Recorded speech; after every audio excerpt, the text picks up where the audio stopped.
Was that you on there saying quit? No. That was from the show. Oh. Yeah. Hit it again.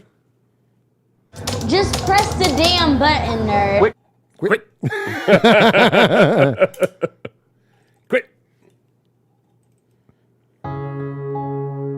Right. Always mix up which one you like.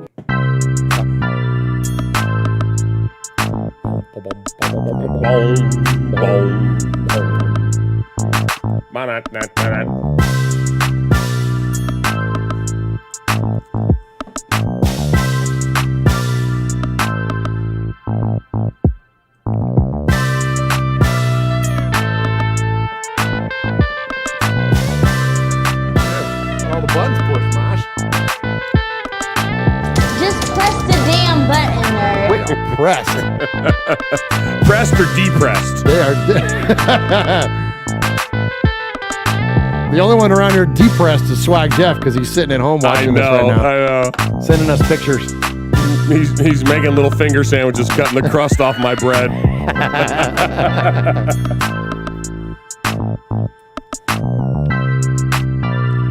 What's up, Ron the Materator? I got nothing. Never do. All you get, did you go to the channel? Remember, don't wait for the bell. Hit the channel. Yeah, okay, whatever. You got it? You need help? Do I need to go all No, I'm good. Nick Burns, company's computer guy on you over there? What's up, Tiderator? No, I got... What'd you do? You're all right. Stay there. I'll get it. Soon, it'll come up sooner or later. As of right now... Oh, they're starting soon. Okay, go there. Because I had the fannies. Oh. There I am. Hey! You got you now? I don't know. Wait, I'm on a delay, remember? Okay. Oh, you got it. Did you switch it from top chat to live chat? That's always a good idea to do that. Do you know how to do that? Yeah, I got it. I got it. I got it. That way you get everything and not just the ones that YouTube wants you to see. Oh. What's up, Swag Jeff? Swaggy J. What's so quiet here tonight? Kill Jadis. What's up, Kill Jadis? Matthew Mangus. The A's just walked off. Sweet. Much respect to Matthew Mangus for your comment on Twitter. Kill Jadis, I'm reading a fabulous book right now about Alaska. I don't know if you've ever read it. It's called The Alone. Let me know. It's amazing. Royal Sap. What's up, Royal Sap? What's a new name in the chat, Uncle Mosh? Raider Roo. Hey, what's up, Raider Roo? Is here. All right, let's go ahead and hit the intro. Welcome to episode number 211 of Raiders Fan Radio. Jackpot, baby. Raiders Fan Radio. Oakland, LA, Oakland, Vegas, Raider Nation, wherever, forever. You got your old Uncle Mosh and Raiders Fan Radio from Murph's Man Cave, taking a lighter journey into the dark side. Sit back, put your feet up, pop a top, and enjoy the ride. Here we go! Look left, look right, Velasquez, a leaping pass, touchdown! We miss you, we love you, and we'll see you in the Hall of Fame. When you have great coaches, then after you have great coaches, you get great players. You have a great organization, and you tell them one thing: just win, baby. Way up the middle, intercepted Filipiano at the 50, time running down. Oakland football, and I think Oakland victory. The Oakland Raiders have scored on the most seamless, unbelievable, absolutely impossible dream of a play. Well, I love this team. I think this team can win.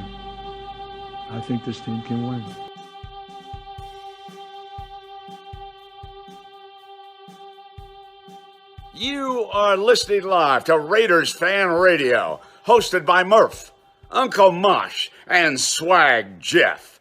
Take it away, guys.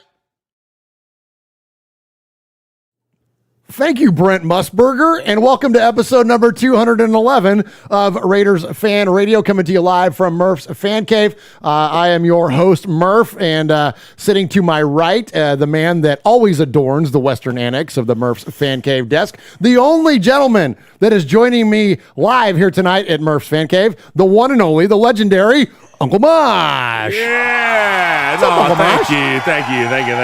No, it's good to be here. Really. No. You don't have to do all that. No, seriously. No.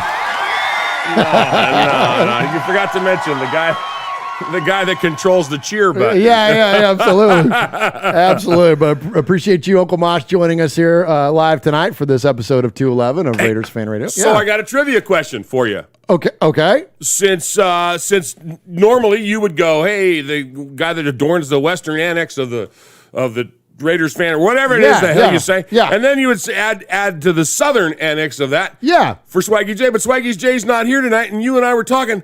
When was the last time it was you and I? We were saying it was between Christmas and March. It was between, because Jeff got the COVID before Christmas. And then you took a hiatus at the beginning of April. Right. So in between there somewhere. It was just you and I. Just you and me. But there was so many shows that I did alone. I did a bunch of podcast selfies over the pandemic until I got vaccinated, which was in the end of March. Well, you and I held it down through Super Bowl, and then it was February-ish or something like March that. Yeah. The last time. So yeah.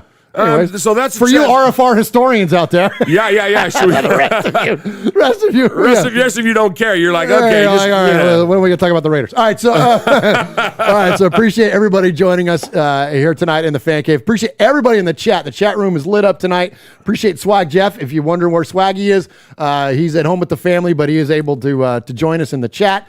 So Pirate 1975 is in there. Ron the Materator, the man that has the wrench and holds it down for us, is in there. Miss Molly says, "What's up, Unks?" Michelle Sweat is in there, one of the fabulous maid women around here. Matthew Mangus, Lencho, Royal Sap. Nice to meet you, Royal Sap. That's not a name I'm familiar with, but appreciate you jumping in here, and welcome to the show. Daniel Mangus, Chronicles of the Black Hole, says, "Finally caught alive." Glad to have you, man. Thank you so much. Lee B is in there. Raider Roo, Chevy Silver Raider, Kill Jadis is in there. So many of our good friends. Hey, how about this one? Damage Inc. Raider Nation Scotland. What's up? Let's go, man. Their Chronicles of the Black Hole is in there tonight. That's awesome. High Five Freddy's in there. Lots and lots of folks, man, and appreciate you jumping in here and joining us. So last week we did our annual award show. We call it the Fannies, and now we're kind of back on the more regularly scheduled programming of Raiders Fan Radio. So lots to come tonight. Lots of stuff to talk about camp. We're going to talk about this latest episode, or one of them, of Dark Side of Football that featured the Raiders. We're going to talk about some of the Raider news that's going on, a couple other fun stories, and then, of course, at the end of the show, we're going to hear from you, the best listeners and callers and emailers out there in Raider Nation. And if you want to join in the live chat, which is the best chat room in Raider Nation, go to youtube.com/Raiders Fan Radio. That's youtube.com/Raiders Fan Radio. And if you're listening to us on the audio podcast or wherever else, or watching this after the fact, you can always catch us on Wednesday nights, 4 Pacific, 7 Eastern. Jump in the chat. We have such an amazing time in there. The chat room is funnier than we are. They know more about football than we do. They're amazing Raider fans. And so I'd encourage you to check it out live. And speaking of the chat, look what just showed up. Thank you so much. I got it. You please, Uncle Mosh. So Aaron, the Q-Dog Raider, our capo, who likes to kick things off when we're doing our voicemails, always kicks us off. And tonight kicks us off with a donation of 1911. Greetings, nation. This season 31, other NFLs must pay. Absolutely. I love it. Right love on, it. Capo. Thank you. And once again, Capo's kind contribution is money that will go to the One Nation Foundation. Absolutely. So we appreciate that. We're going to talk a little bit about that a little later in the show. Yeah, we're going to update you all on our fundraising. We don't have any major fundraising tonight. The last few weeks during the Summer of Swag have been amazing. We've raised a ton of money. We're going to definitely talk about that. But in the meantime, again, this is Raiders Fan Radio, episode number 211. Subscribe to us, please. Hit the thumbs up, the like. You know all the deal, man. Every podcast, every show in the world always gives you the same freaking opening lines of doing things with bells and buttons and thumbs up and subscribing. Just please do all that if you don't mind, because again, everything that we make around here revenue-wise, we give it all away via our foundation. And so the more of you that are participatory with us, the more listeners we have, the more money we raise, and the more money we can give away. So please, if you would do us a solid, comment on the videos afterwards, tell your Raider friends about it, anything you can do to help us out if you like what we do. If not, then then that's okay too. But at least give us a thumbs down, because that helps the algorithm. Yeah, that way I'm not there by myself. Yeah, because Uncle Mosh is the only one that ever thumbs us down. But we appreciate you. So once again, I'm Murph, and this is my Uncle Mosh, my real life uncle, and my best friend, Swag Jeff, normally adorns the southern annex or the western annex of the Fan Cave desk. He's not here tonight, but Swag Jeff does always kick off our episode by taking our episode number, which in this case is 211, and tying it within something significant in Raider Nation. So Swag Jeff called it in earlier. Let's go and check in with him. Hey, Raider Nation, it's your boy Swag Jeff coming at you with episode number 211 of Raiders Fan Radio. Every episode, Swag Jeff takes a significant moment in Raider history and relates it back to the episode number. And this episode is episode number 211, and we're taking it back to 2001. We're going to talk about everyone's favorite number 25 at the time, Charlie Garner. Charlie Garner rushed for 839 yards that season and added a score to his total. He rushed the ball 211 times. Thank you very much. Nice. Have a great show.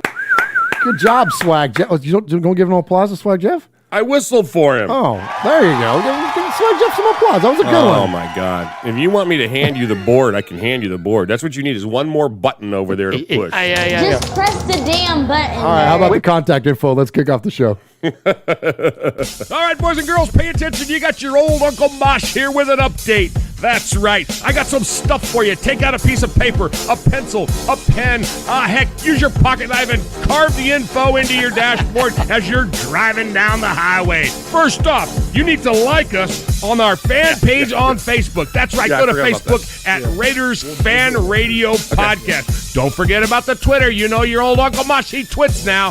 That's right. Go to at Raiders Fan Radio. Also, don't forget the Instagram at Raiders Fan Radio. Or what about our website? That's right, RaidersFanRadio.com. Heck, if you want to, you can even email us, show at RaidersFanRadio.com, or call us on the Raiders Fan Radio hotline, 909-345-3346. That's 909-345-3346. Don't forget Merv's Fan Cave on the YouTube, where you can get all the show links like the Fan Club Blitz with Splatterhead and Fitz. Find all our stuff on podcast providers like Stitcher, iTunes, and Google Play. All right, did I hit the time limit? Good.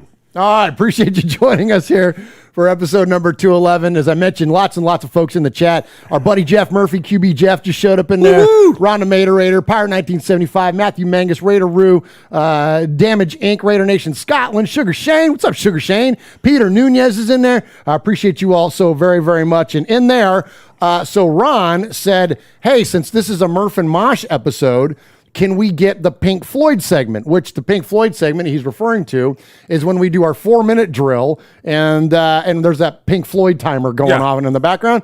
Well, all right. We don't normally do requests around here, but all right, we're gonna modify one of our segments to include the 4-minute Pink Floyd thing. So I hope you'll get a kick out of that. Hey, and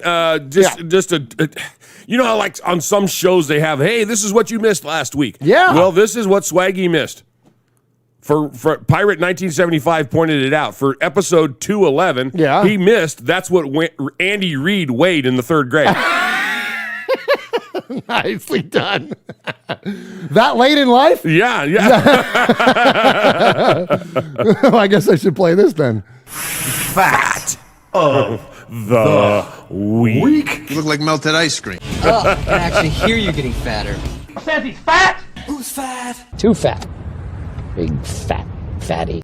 All right. Congratulations, Andrew. Here we go. My glasses are already fogging up. All right.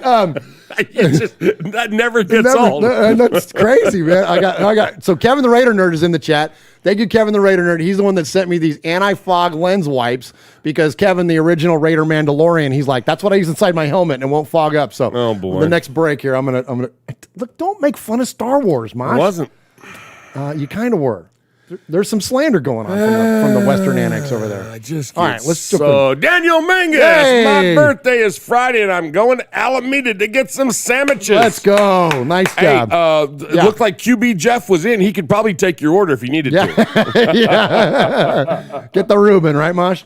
Absolutely. By the way, I had that tonight. And, hey, family's family, little young Vinny. Started his first shift. Started his first job, other than working for me. I've had the kid on the ladder cleaning out my gutter since he was 7. Well, yeah. Since he was 217 pounds less than Andy Reid at 7. You're like, how you see in movies and stuff, or to give you an example, because you don't know this, but the Ravagers, so Yondu took Peter Quill as a young kid because he could sneak into small places so he could steal stuff. So that's what you've been doing with my son, both my sons, since they were little. You were like, okay, anything that's small that I can fit them into and I can put them in high places because I don't want to put my 300-pound ass up on a ladder. I'm going to put your 7-year-old up there instead.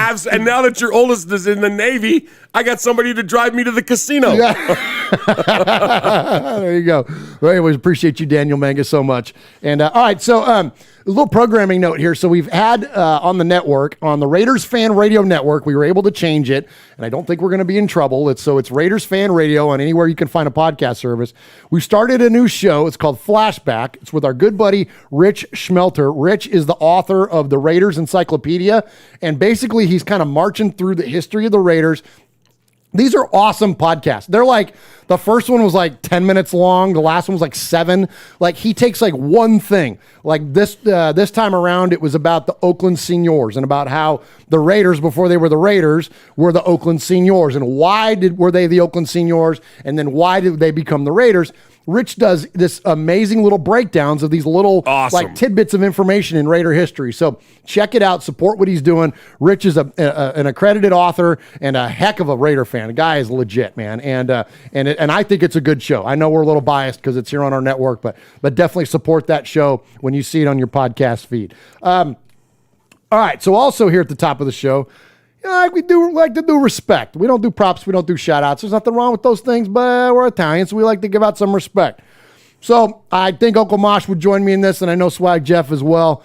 All the respect, so much appreciation from the bottom of our silver and black hearts for everything that you guys did to support the Bolitnikoff Foundation via our foundation through all your donations for all the Summer of Swag, all the things that we did this year, all the things that you did this year, most importantly.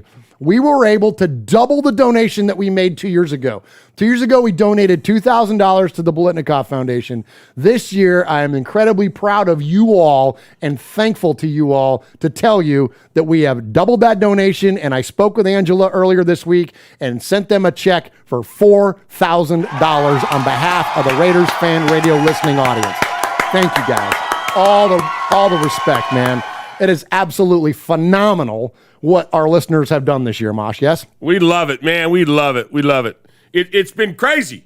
It's been crazy. It's been so much fun raising money. It's been a blast, right? It's been a blast. We've had a blast raising money to give away. And Swaggy got to shop. Yeah. He got a new buddy too that's is hooking us up with all these exclusive items.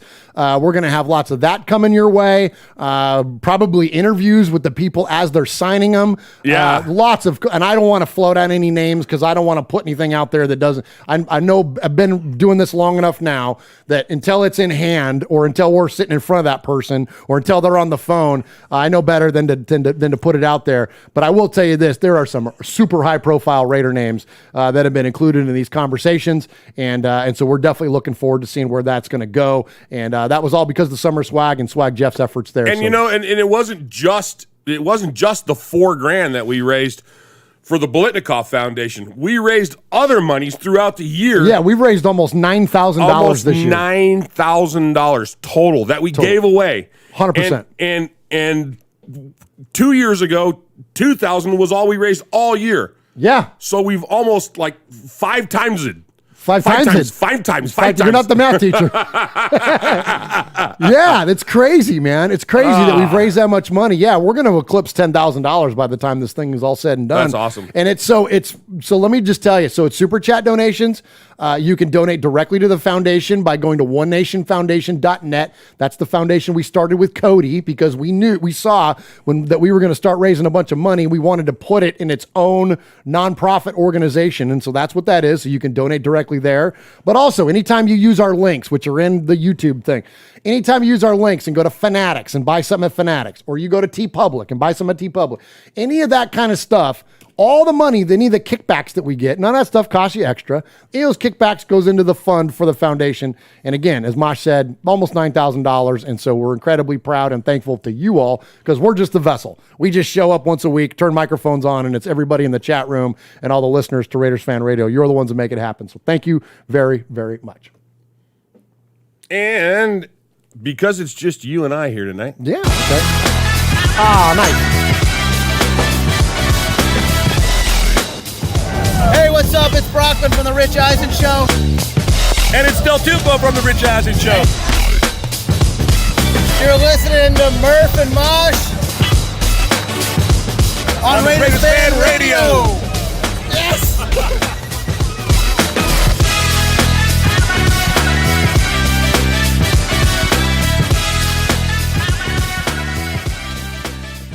All right. Appreciate you joining us here for episode number 211. I promise we've got a ton of Raiders stuff to come at you, but I've got a fun little segment here before we do that. And I know that I don't even know how far we're into the show. It's the top of the show, Mosh. So we're what? 30, 20 minutes in. 22 and a half minutes. We're going to be talking heavy about the Raiders before 30 minutes is up. So we're good. All right. So here's what I got. Ron wanted to do the Pink Floyd thing. So we call it the 4-minute offense, and we typically will cover 5 Raiders stories in 4 minutes, but instead we're going to let the Raiders stories breathe a little bit and really dig in on some of this camp stuff, and especially John Gruden. But I've got a story for you, Mosh, that we will cover in the 4-minute drill. You ready for this? I'm ready. I'm going to give you the story, and then I'm going to start the timer for your responses. You ready? Okay. Molson Coors announced this week that they are canceling the following brands: Milwaukee's Best, Premium Mickey's Fine Malt Liquor, Henry Weinhard's Private Reserve, Keystone Ice, Ham's Special Light, Key Lightful, Icehouse Edge, Magnum, Miller High Life Light, Steel Reserve 211, Old English HG 8000. Uncle Mosh, response. There once was a man named Adolf Coors who started his brewery outside of Golden, Colorado. It's a little known fact, but a member of his family was kidnapped and murdered. And they found him lying in Morrison Creek. They never found the killers. But I would say that it has something to do with canceling Hams. Hams. Remember those commercials? Hams. Canceling the Beast. The Beast. How many kegs did you stand on drinking that stuff? Canceling Keystone. The official beer of Chico State University. What? I know. What are underage drinkers going to do now is what I'm saying. Who's gonna be supplying the hand grenades of Mickey's Premium Mickey's? Seriously. Fine. It's so good they put 2 complimentary adjectives. Yes. Premium Fine Malt Liquor. Premium Fine. Together. With no apostrophe or dash or anything. High Life Light. All right. I see you. You're not canceling High Life. Right. It's High Life Light, but still. And then what about this one? Pour one out. The Old English? You can't do it. You can't. Well, and did they come in anything other than quarts? No, I don't think so. I never drank an Old English out of anything other than a quart. So we need to, there's 1, 2, 3, 4, 5, 6, 7, 8, 9, 10, 11 brands. I'm saying like next week, there might be 11 40s in this fan cave, and we're going to pour out each one of them. And so if you had to pick one, for me, it's Mickey's. I'm like, Keystone when I was at Chico. Right. Chico State was absolutely Keystone exclusive. But Mickey's. I loved Mickey's. Yeah, I loved Mickey's, but my first beer, my first beer ever was Hams. Hams. I used to steal them from Grandpa Tony. No way. Yes. Grandpa Tony drank Hams? Because it was the cheapest. No way. Yes. Because I know you used to drink the big giant vats of red wine. Yeah. Well, he made that. So I'd say, I'll go down. I'm going to go down in the basement and make some wine. Grandpa, okay. And I'd be down there just chugging Hams. You were like what? 7. Oh, no. Were you really? All right, next episode. No way. I might not have been that young. Okay, so I was young. Tell him what Grandpa Tony used to call you. You He and your called me brother. Mike. He called me Mike. My brother Terry. Yeah. My first name is Mark, and my brother Terry, and he used to call us Mikey and Jerry. And he was this old Italian, this old dago, and he'd go, Mikey, Jerry, son of a beachy, come here. So I'm in the 4th grade, right? And the teacher goes, can anybody speak another language? And I go, I can speak Italian. And they go, okay. And I go, son of a beachy. And she goes, what? And I go, it means grandson. And I go, she goes, what are you talking about? I go, my grandpa, my papa, he always says, Mikey, Jerry, you son of a beachy, come here. So I always thought it meant my loving grandchildren come to me. No, son of a beachy is broken English for you know what. Yeah. That's my papa. Oh my gosh, that's amazing. All right, glasses are fully flooded. Well, look, we crushed the 4-minute segment. How about you, chat room? Let's ask the chat room there. I think probably the beast, like you said, Milwaukee's best has got to be on people's short list. Mickey's has got to be. What about Henry Weinhardt's Private Reserve? That was the good stuff. Oh, that was like a Killian's or something. That was good stuff. That actually wasn't bad. I remember buying freaking Henry Weinhardt's. But yeah, man, I didn't even know they made a lot of this stuff still anymore. But they bought a lot of those. They bought up those breweries, Coors, when they finally went. Remember eastbound and down. You couldn't get Coors east of the Mississippi. When they finally went east of the Mississippi, they bought up all those. Oh, yeah, there it is. All right, Mosh. After this, take us to break. There you go, Ryan. There's the 4-minute for you. And they'll run out of time. And it costs. Well, it's a rookie mistake. The right here's got to go down. We're running out of time. My life is running out of lifespan.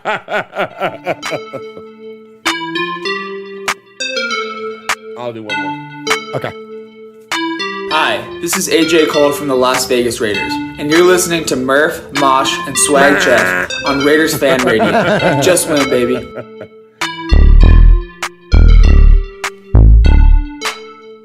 I'm putting the anti-fog on there. Thank you. Hey, this is Pete Koch, former Los Angeles Raiders. Pete. Yeah, back in the old days, baby.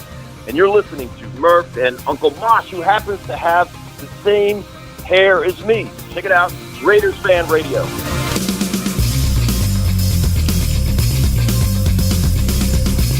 Thank you, Pete Koch. So the alumni were just out at camp this last week. And speaking of alumni, did you see that Mojo's in the chat? Hey, what's up, Mojo Raider? Mojo. Sorry about the A's kicking your Padres' ass today. What's up? Actually, sorry, I'm not sorry. So the alumni were out at camp this week, and so which is always a really cool thing that the Raiders do. Now, back when the Raiders were in Napa, they would host like a big dinner, and they would have like really roll out the red carpet for a lot of the alumni. For anybody that had played for the Raiders was welcome to attend. And so, of course, our good friend Pete Koch, who played for the Raiders in the late 80s, played alongside Howie Long and Greg Townsend and so many Raider greats. So Pete joins us every year, typically after attending. I don't know if Pete was down there this year or not, because it was set up a lot different than it normally would. They weren't able to interact with the players like they normally would. Like normally you get like LaMonica going to like quarterback meetings and Phil Villapiano sitting in with the linebackers, and like they're really interactive and really involved, the alumni, in the actual team festivities, or not festivities, but the team, functions. Yeah. But they weren't able to do that this year because of the no COVID variants and whatever crap. So they weren't able to interact with them like they normally would. But that said, we'll catch up with Pete here probably next week. And so look forward to seeing that in your podcast feed. We're going to get a chance to talk to him, find out what he's been up to. Every time I turn on the TV, he's in a new commercial. He's on everything. Pete's in 1,000 commercials nowadays. Of course, a very accredited actor as the Swede that he played in Heartbreak Ridge with Clint Eastwood, and done just a multitude of acting gigs, and of course, a former Raider. And always love to hear from him. Such a great insight from a player's perspective. Always gives also a great insight from the coaching side of it as well. So we're going to look forward to talking with Pete next week. All right, so I mentioned it's camp time, and so there's so much going on. There's so much news, and you guys consume so much of it that, you don't need us to sit here and to tell you the details of every story. But I do want to kind of hit on a few things, and most of it at this point, I kind of want to focus on Gruden. Of course, he's the most vocal of the Raiders staff, clearly, much more so than Mike Mayock, although Mike is more vocal as a GM than like what Reggie McKenzie was. And also in terms of we don't see a lot of the players as much. Like if you do, it's an occasional, it's Kwiatkowski or Trayvon Mullen. It's just typically a couple minutes, and they're giving you real standardized kind of player answers one day at a time. We just got to focus on the main thing. Right. Blah, blah, Player blah, blah, blah. talk. Cliche. But Gruden will give you some stuff. Gruden will give you sound bites. That's the good side of Gruden. That's this part of Gruden that we all love. The animated Coach Gruden, right? Everything that he brings, the entertainment that he'll bring to a press conference. Now, I'm going to play you, as an example of that, this week, he was talking about how Nick Kwiatkowski, how Nick Kwiatkowski has had a great camp. And one of the things that he's done twice, he's picked off Marcus Mariota.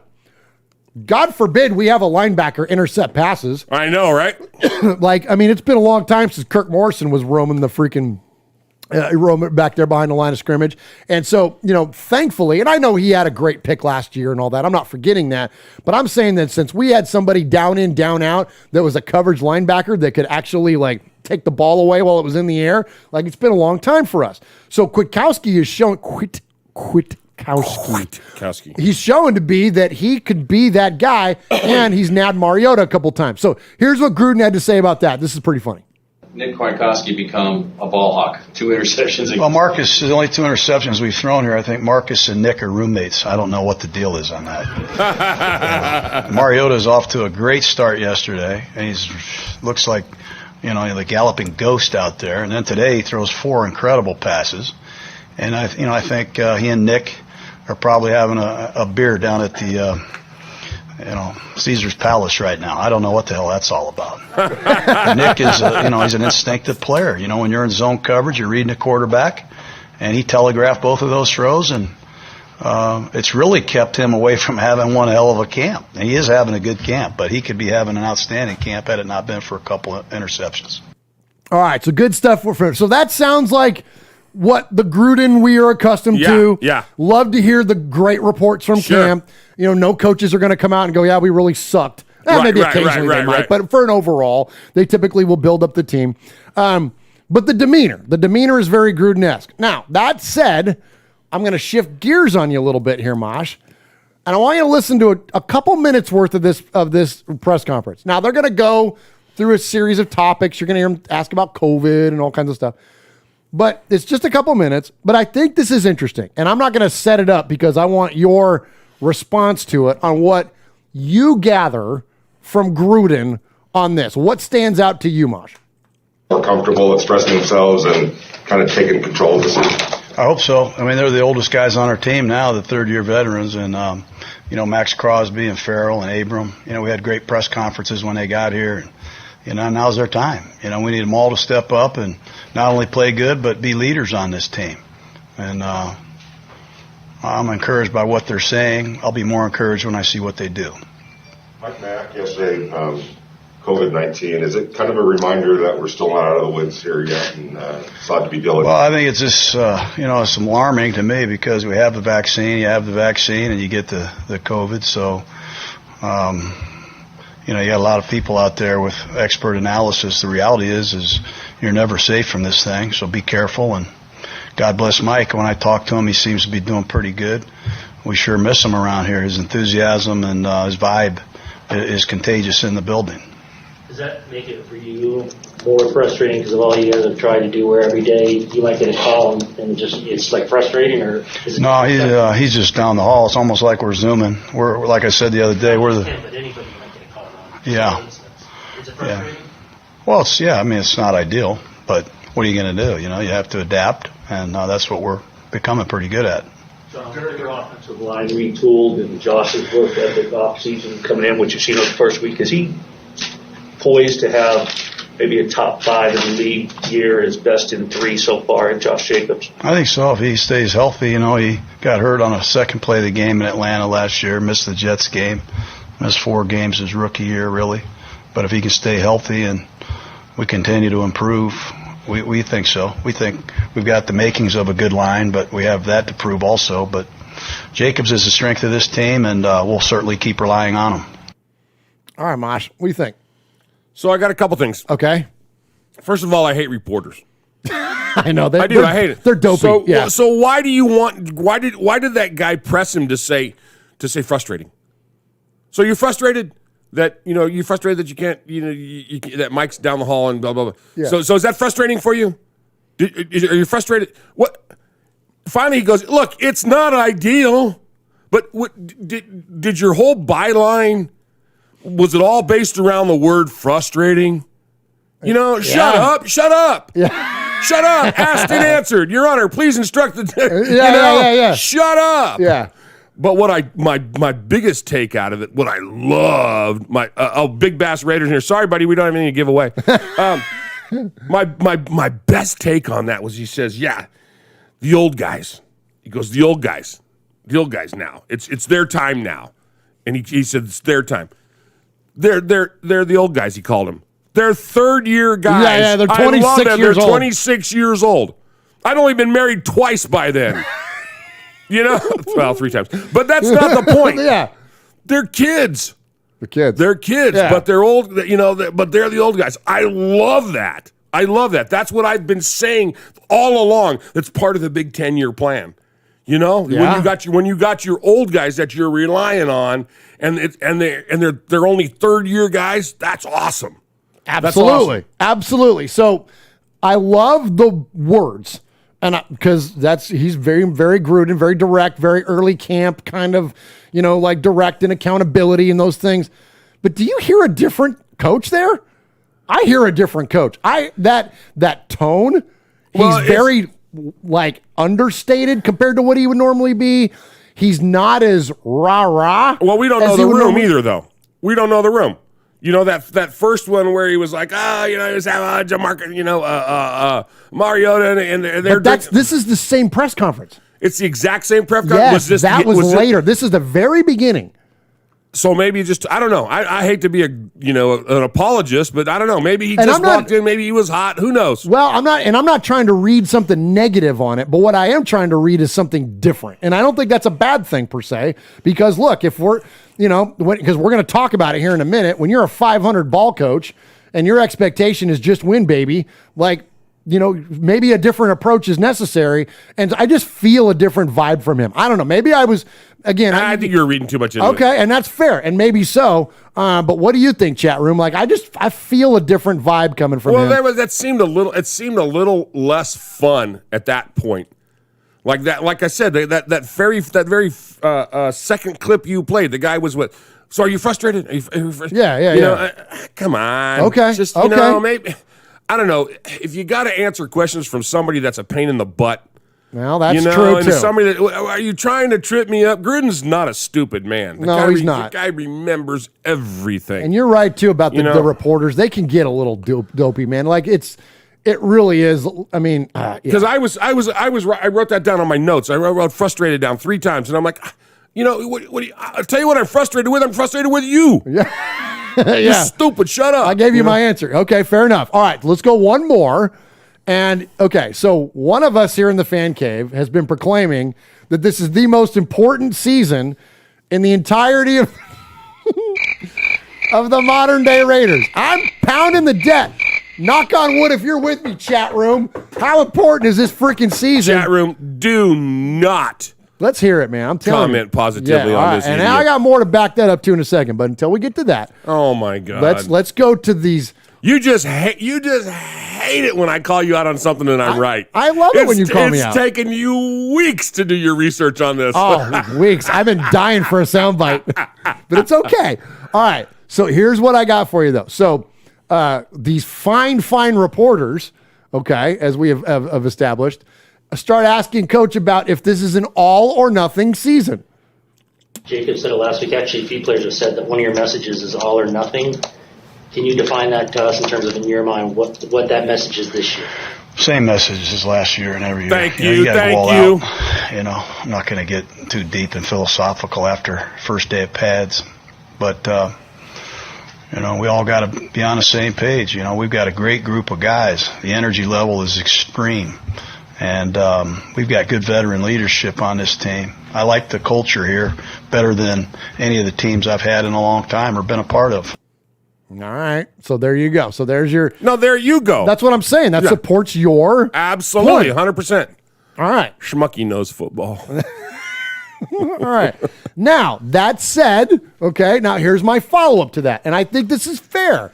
And listen, this is not turning into my opinion versus yours or me challenging, because you're right. Like the things that you have said, Uncle Mosh, a career coach, right, took the stance of said career coach like John Gruden. Not surprising. And you're not wrong.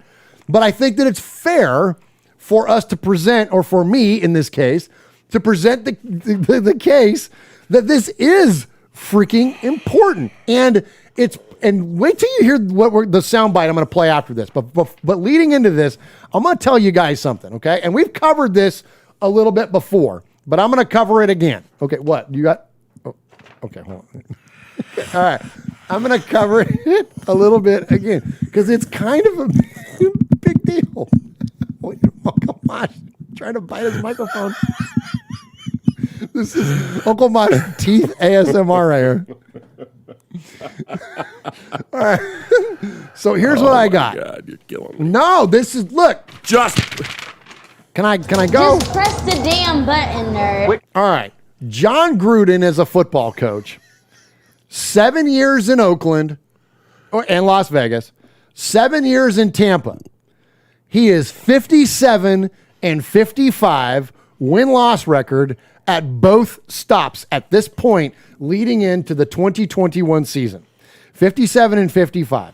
Wow. He's got one Super Bowl win, which, of course, as we know, came against our Raiders when he took over a Tony Dungy built and coached football team.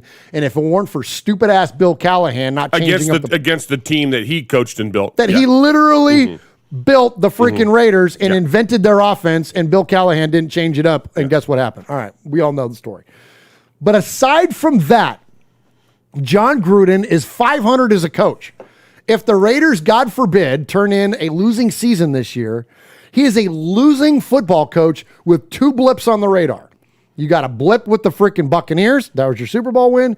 And he's got a blip with an Al Davis built Raiders football team. Now, so look, I'm not going to criticize the man now because he's getting ready to go into the Hall of Fame. But back when we were talking about why wasn't Flores in the Hall of Fame in previous years, I always said because he was unfairly labeled as just being the coach, that Al Davis had his fingerprints on everything that had to do with the team, and he didn't get enough credit. Right or wrong, the point is that it was focused on and it was an Al thing more than it was a Tom Flores thing. Well, I think that argument can translate to Gruden too. It was an Al thing in 2001 or 99 through 01, whenever Gruden was there, more than it was a Gruden thing. And when Gruden started to become a little bit bigger than Al, or even on the same playing field, Al shipped his ass to Tampa. So you can't tell me that this was a John Gruden thing. It was more of an Al thing. Now, granted, he's the X's and O's and the genius behind that West Coast offense. I'm not taking that away from him, but I do want to illustrate the fact that John Gruden hasn't done anything miraculous in his career other than those two things. All right. And I'm not the only one that thinks this. So let's go to Good Morning Football. You guys hear it all the time on this show. You hear me play Kyle Brandt on the show all the time. Kyle Brandt kind of goes in on John Gruden. Now, Kyle Brandt is a Raider fan. Like, he's not a Raider fan, he's a Chicago fan, but he's a supporter of the team. He's not one of these kind of national media people that bashes the Raiders all the time. He's not on the Raiders' ass all the time. And in fact, he lifts up the Raiders all the time. But he asks a very, very fair question. So Mosh, your point very well taken and valid.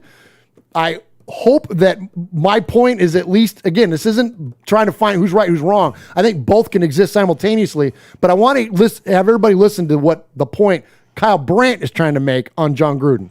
Gruden not being under a win now directive or anything is ridiculous.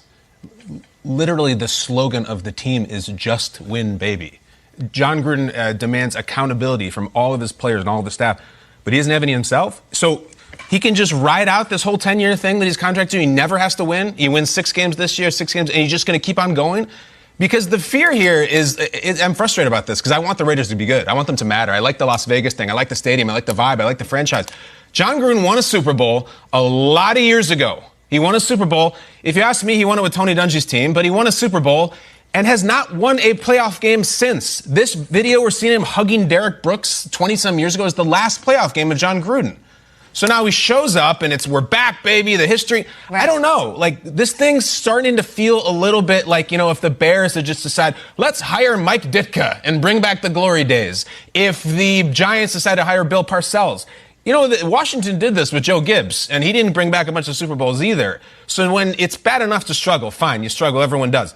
But you're in year 4 now, and it's fine. There's no, we got to win now. We want to do. This is when the owner or the players or anybody is supposed to start saying, enough of this. We're tired of running the Derek Brooks clip. Let's win now. I see it up there. It says, just win, baby. But we're hearing, no, we're just still working through this thing. It's, trying to choose my words carefully here. I love this guy.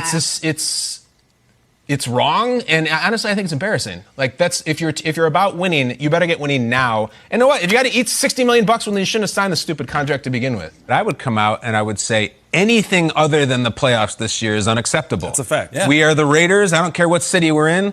My father built something here. He would never have stood for this, and I will be bitterly disappointed and furious if the Raiders are not in the playoffs this year. That's what I want to hear. Mm-hmm. And then what? And then they don't make the playoffs, and Gruden's still your coach, and you're not getting rid of him, so you've put yourself into a mess that you can't get out of. So it was a terrible idea. Yeah. And I think, listen, John Gruden is a great character in this league, and we love him, and the jokes and the commercials and everything, but at one point we got to be a coach of a winning football team. There's no more Wing commercials or Monday Night Football booths or Caliendo impressions. Yeah. They're going to carry. We can knock on this.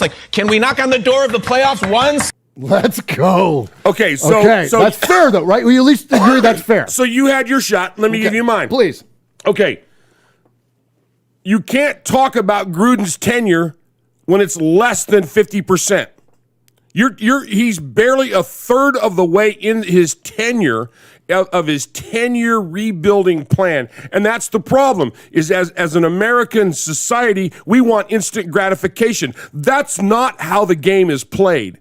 The game is played on building, and you have to build. He was given a 10-year, we all know it, 10-year, $5 bazillion. $100 million. Yeah. Okay. You can't talk about his tenure till his tenure is up. You are in the middle of it. You can't do that. That is so unfair to do. You can say, wow, I wish we were going at a faster rate, but we're going back to the other one. His old timers, these are the guys that he's had that are 3 years in. This is what he's building on. And it's going to take its building blocks. You have to be able to build. Also, I hate that. I want to just slap the crap out of that guy. Oh, that's the Tony Dungy team. Well, okay, so he was playing on the team that Tony Dungy built against the team that he built. So he got his team that he built got to the Super Bowl, but he's got Tony Dungy's team. Then what about his team? That's fair. That's fair. Yeah. So I just think it's so. Yeah. Okay. I can get mad at him. Okay. Yeah. Okay. We're not winning the way we're supposed to, but I'm not going to criticize because I'm looking at the big picture, the big plan. I think Mark Davis is smarter than we're giving him credit for. He said we got to start from ground up. And that's what Gruden's doing, man. He's building this team with his old timers who are 3-year guys. And we're ready to throw him out. We're ready to throw him out with the bathwater. Sorry. I'm not doing it. Well, when you're less than 50, when you're barely a third over, he's only had 3 seasons. He's got 7 more to go. Yeah, and how many times have we seen teams come out of nowhere and turn it around, the Eagles, and win a freaking Super Bowl? One time, and then what happened to him? Well, they fell off. Thank you. So my point is, Mark Davis is not looking at a one and done Eagles. He's looking at recreating a dynasty. And you do that by bringing in those guys that Gruden just called the old timers. So when they're really old and they're 27, when they're 28, when they've been in the league 5-6 years, and these are the guys, on the dark side of football. Yeah. When they were talking about Ronnie Lott standing up and saying to Romanowski, never let anybody punk you. I can see Max Crosby doing that in 3 years. Absolutely. You know what I'm saying? Sure. And that's what he's building. That's the dynasty he's building. I like your point. That's a fair point. Is that like Kevin says? I'd rather win Super Bowl now. Kevin. But it's not, and it's not immediate gratification speaking here, because we've been patient as Raider fans for 20 some odd years. So it's not like we're we're going into year 4. So I hear you loud and clear, and I think that that's an important distinction to make. Is that it's one thing to build a winning football team. It's one thing to build a winning football team year in, year out. Now, if that comes to fruition this year, great. But if we start heading into year 5, and like they said we're still playing around with an under 500 record, 6 wins, 7 wins. I think that we got to start pointing a finger. People are so fast to point fingers at Derek Carr, and it's crazy to me. No one ever points at John Gruden, other than occasionally me and occasionally now somebody at Good Morning Football. But fan wise, you can't bring up Derek Carr without pissing off half of Twitter and the other half of them freaking fighting endlessly to the death for his defense. But you bring up John Gruden and people are like, he's cool. But when are we going to really I think it's fair. So let me give you what I think might be good news. Here's what, so I'm going to push back against my own opinion here a little bit. And I'm going to say, and listen, I'm the biggest Gruden fan in the world too. I want to make that perfectly clear. I love Coach Gruden, but I love the Raiders more than I love Gruden. I love the Raiders more than I love Derek Carr. I love the Raiders more than I love Mark Davis. I love the Raiders more than I love Fred Biletnikoff, Kenny Stabler, Otis Sistrunk, you name it.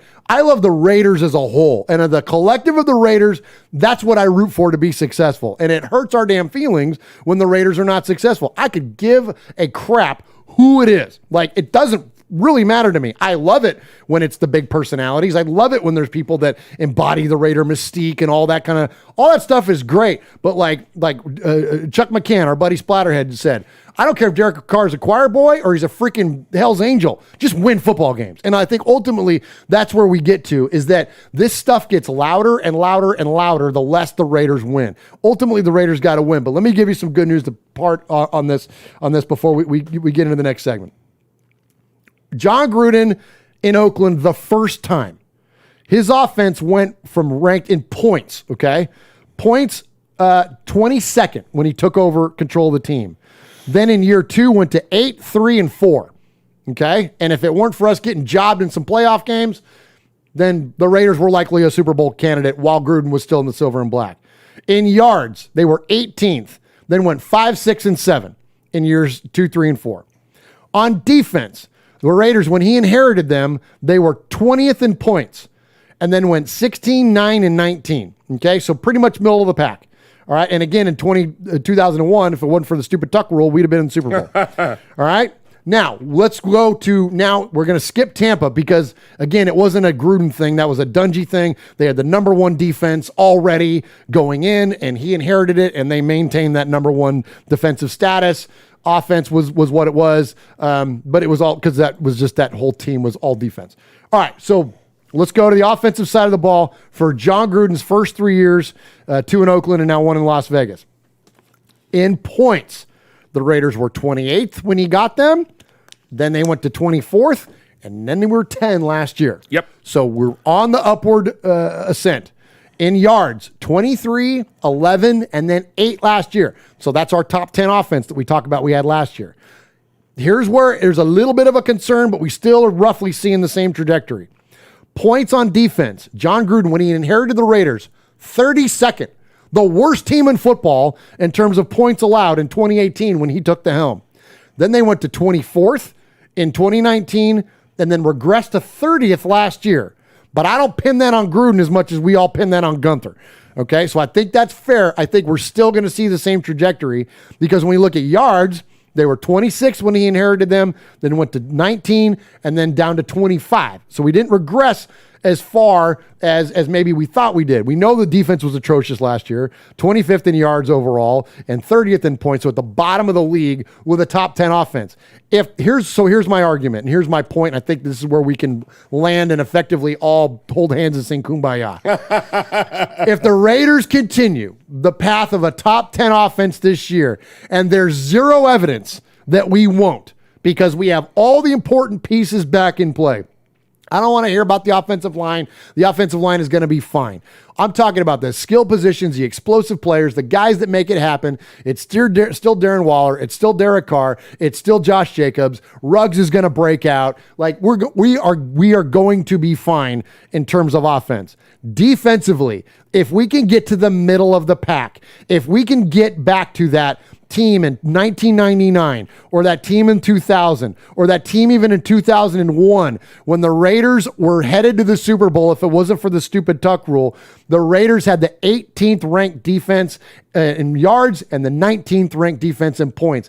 If we can get to there, not even middle, just north of the bottom quarter of the league, I think that we're just fine. The Raiders will be a playoff team. And you know what? Next year during the offseason, the camp, I won't have to bring up any of this crap because John Gruden will be a playoff winning, if not a Super Bowl winning head coach with a recent playoff win. Derek Carr will have a recent playoff win. Everybody will have a winning record. Everything is going to be lovely. And that's what we're going to root for, Raider Nation. And I'll leave it with this, Mosh, and then take us to a break. No matter what, for all the bitching and complaining and moaning and all the different things that we can do as fans, at the end of the day, for the next 6 years, Derek Carr is going to be your quarterback, John Gruden is going to be your head coach, and Mark Davis is going to be the owner of the football team, so we might as well support him. Nobody enjoyed a good Donnybrook more than sixth-year linebacker Phil Villapiano.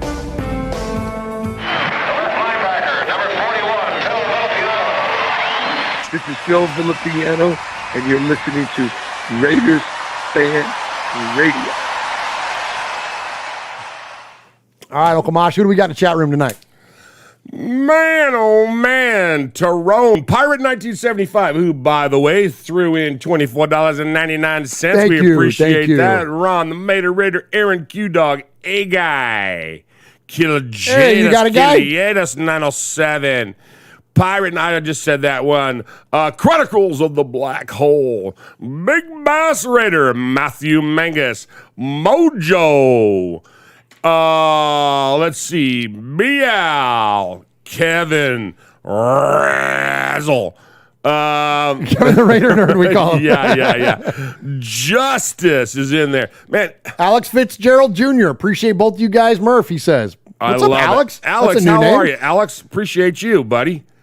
Let's see. Who else?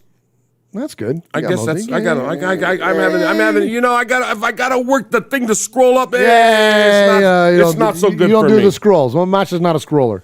No. You want to get the shout out? You want to get the props and the respect from Uncle Mosh? Comment in the damn chat room. There you go. All right, there you go. All right, Mosh.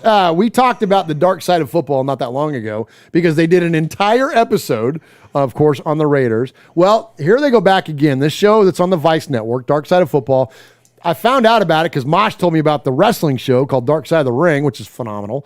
And then they have followed that up with this show, The Dark Side of Football. And so the Raiders are featured prominently on Dark Side of Football. And so we're going to play you a couple of clips from there. I think I'm going to skip that first one, Mosh. Okay. The story is about Lincoln Kennedy and about how Lincoln Kennedy had to deal with some unruly Bronco fans back in the day. They threw a snowball. It came in across his face mask and busted up his nose. And Lincoln Kennedy went up in the stands and knocked the dude out and his brother out just for good measure. Cops show up in the locker room and tell Lincoln he's got to come down to the station to and because they're going to press charges. And he goes, okay. And he goes, and by the way, just so you guys know, I'm going to sue the city of Denver, Mile High Stadium security staff, the Denver Police Department, the Denver Broncos themselves. And they're like, why? And he goes, do you see my nose? He goes, they hit me with a snowball, and that's why I went in the stands. And they went, oh, okay, you're good then. Yeah, you're good. We'll see. Yeah.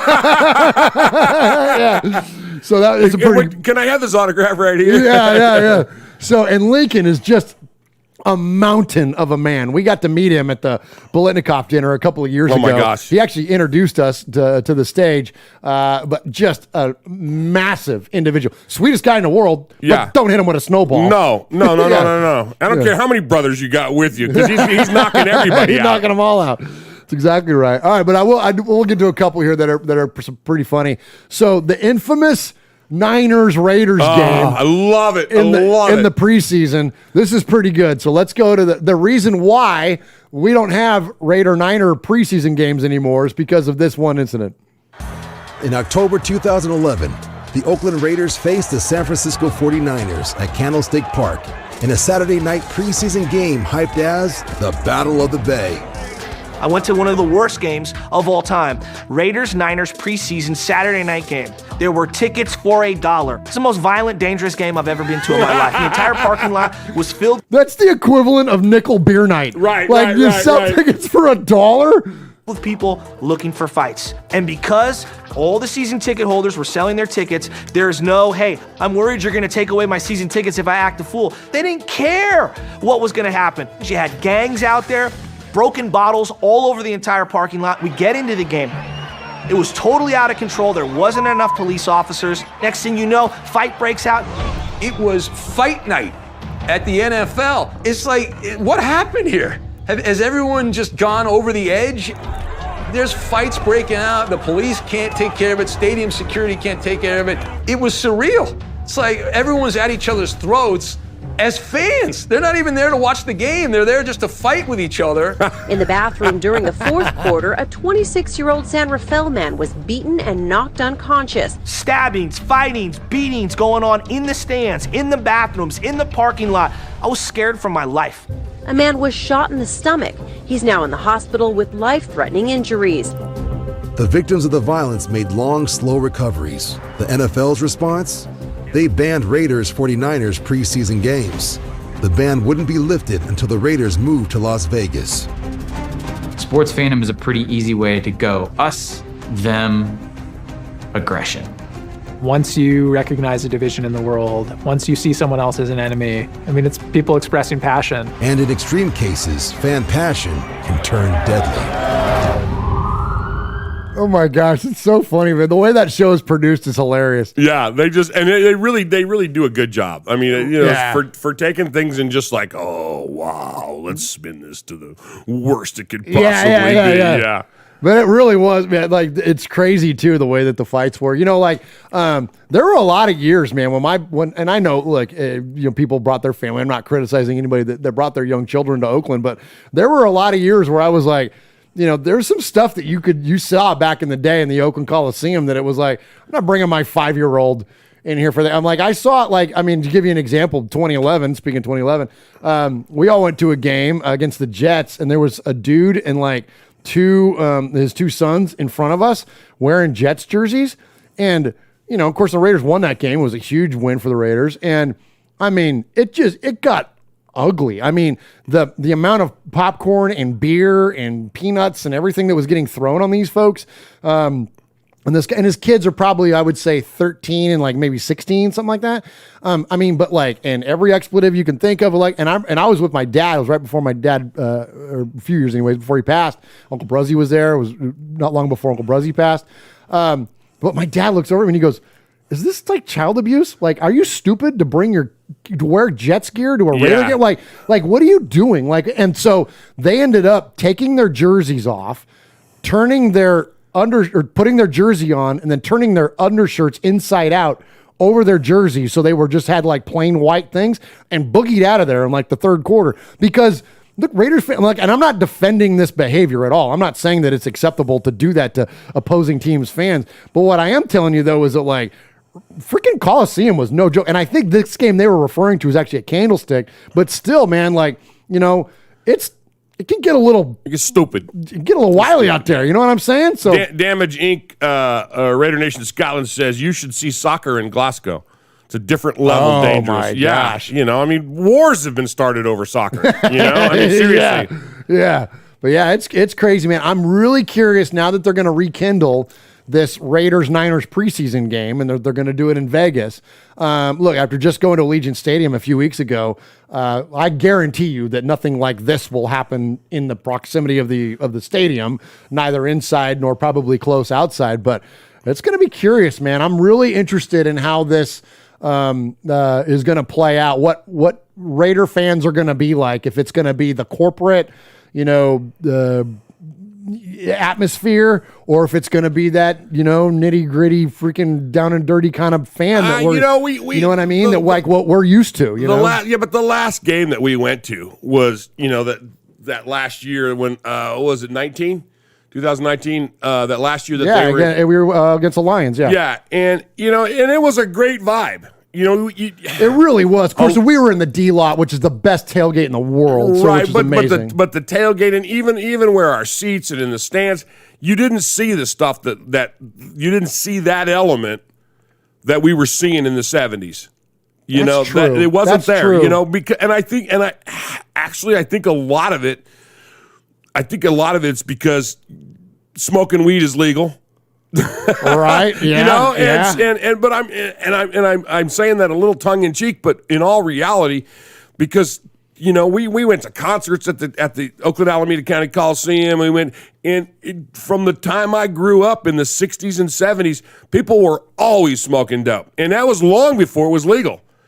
You guys would sit in the third deck at A's games and freaking and people were smoking dope, and that was back when you could bring in your own beer. You had to, so there was, I think that there was, I don't know, I think they tried to control some of the consumption, but they turned away and they didn't look, and maybe that's why they didn't have so many cops. I don't know. I haven't really studied it, but I know that the last game that we went to, maybe we all grew up a little bit.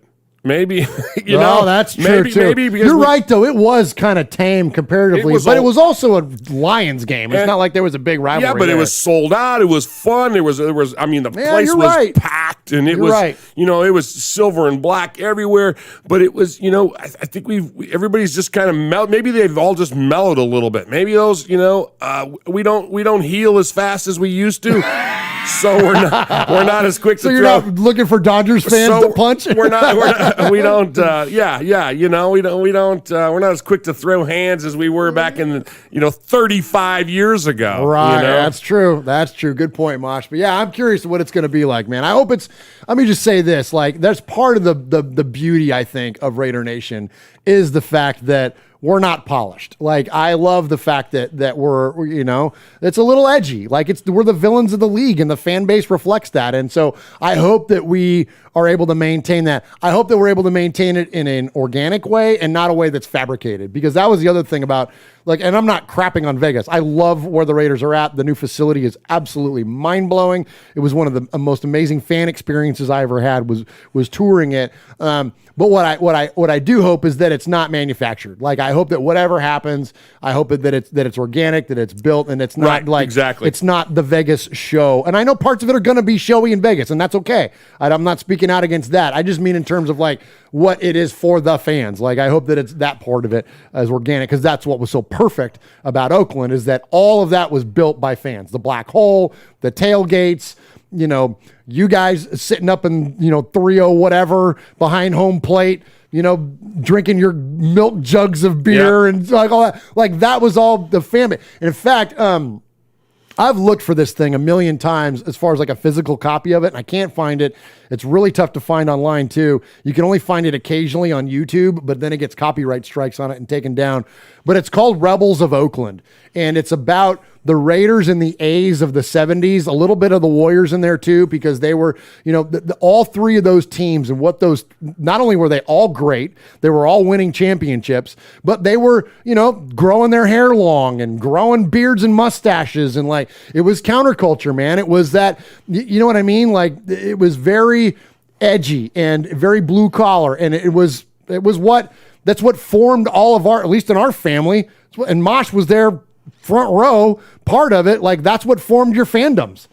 It's true. There was a Raiders in Pop Culture the other night on the Greg Gutfeld show. He was talking about that. Okay. And he was talking about that whole vibe. He was talking with my girl that was the Raider, that Campagna, Emily Campagna, that was a Raiderette all those years ago. She's an attorney now.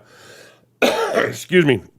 But that's, that was just the vibe, Plus, the other thing is, and again, it's tongue in cheek. Ms. Molly says tickets are too expensive to get booted. When you're paying $100 a ticket versus $1 or $500 a ticket, versus $1, versus when you go into Safeway and you can get them with if you buy ice cream. But I'm telling you, back when the Warriors. Back in the 70s, I don't remember what year it was, like 76, 77, whatever it was when they won the championship. 2 and 3, I think. Whatever it was. Yeah. I'm telling you, it wasn't that. It was after that. But anyway. Or 3 and 4, maybe. I don't know. 3 or somewhere around there. 3, 4, 4, 5, whatever it was. They were giving tickets away. No kidding. You could get tickets anywhere. Even when I was living in Denver and later on in the late 70s, you could get tickets to any Nuggets game you wanted. They had Dan Issel was playing, and they were winning stuff. But so things have come a long way since then. Right. Okay. All right, so cool stuff there. So so speaking of all of that, about the edginess of the team and that East Bay vibe and all that, last clip I got for you from Dark Side of Football. I love the way that the Raiders are referred to in this, Mosh. This is absolutely great. While Bronco fans have no love lost towards their AFC West rivals, Raider fans were often synonymous with rogue behavior. When you talk about the Raiders, you've essentially fallen in with a domesticated biker gang for 3 hours. It just goes back to America's love for a good villain. And misfits make great villains. And we are nothing if not a nation of weird people. It's partially why the Raiders transcend Oakland or Los Angeles or Las Vegas, is that if you feel weird about yourself, but you're tired of feeling bad about that, Raider Nation's a good place to go feel like proud of being weird. This is a group with a really strong group identity, and being part of that group then sets you up to have competition and conflict with other groups. I love that, man. I love it. That to me, that's a very produced way of saying Raider Nation is family, man. This is no joke. It really, and I love the way they referred to us as a domesticated biker gang. I love that. But it's just, it's just evidence that, this, when we say it's La Familia, it ain't no joke, man. Raider Nation truly is family. It's evident in the way that we take care of each other, the way that we're active in our communities, and obviously the way that we support our team and one another. So anyways, can't be more proud to be a Raider. That's ultimately what I want to say at the end of this segment, Mosh. Love Raider Nation, man. We're the best freaking fan base in all of sports. And if you disagree, it's okay. You're entitled to your opinion, but you're effing wrong. I hit the button. There he is, baiting, looking. He's under the gun. He's caught, he's thrown. It is. He caught it.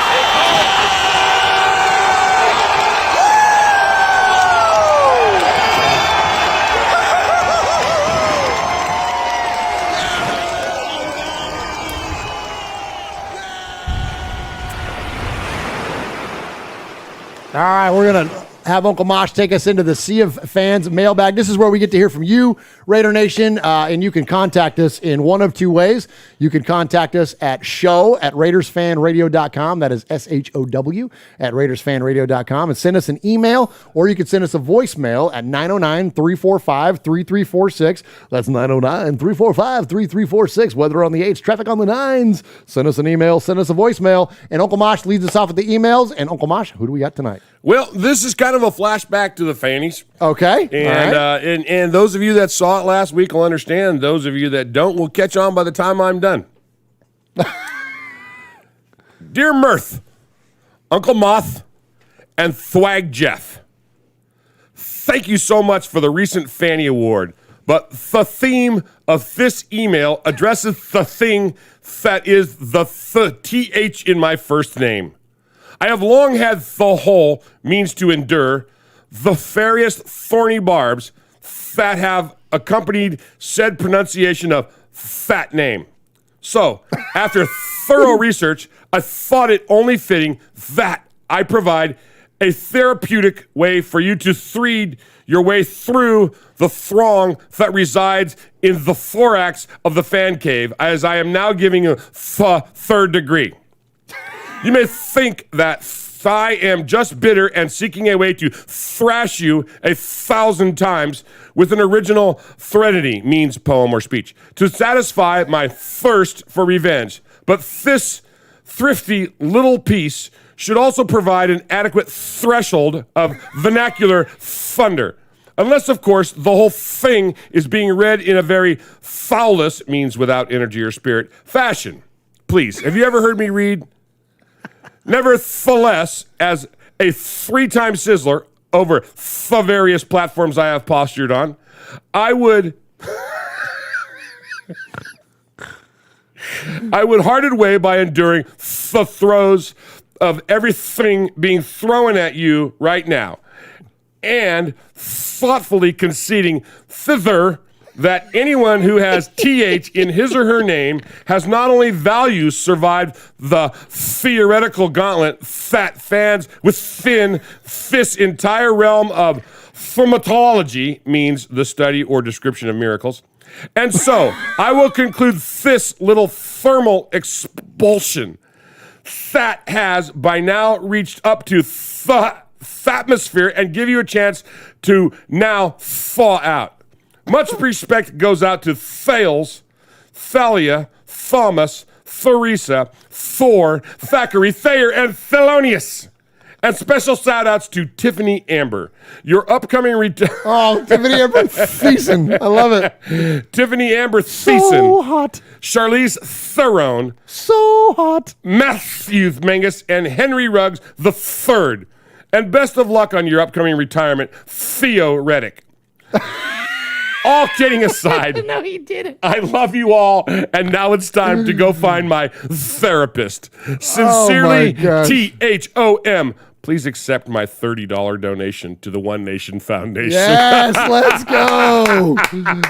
Amazing. So for those of you that missed it last week, so our good friend Tom, THOM. THOM, he spells it Tom because THOM, so the shortened version of Thomas, which can be spelled THOMAS, is THOM. It's Tom. Well, our good friend Swag Jeff, my best friend Swag Jeff, who was taught a fine American education by the one and only Uncle Mosh, pronounced Tom Thom. So thankfully we heard from Thom and appreciate that email. That was fantastic. I don't think Tom's in the chat tonight, but I'm sure he'll listen and get it. Oh my gosh, that was incredible. Nice job, Thom.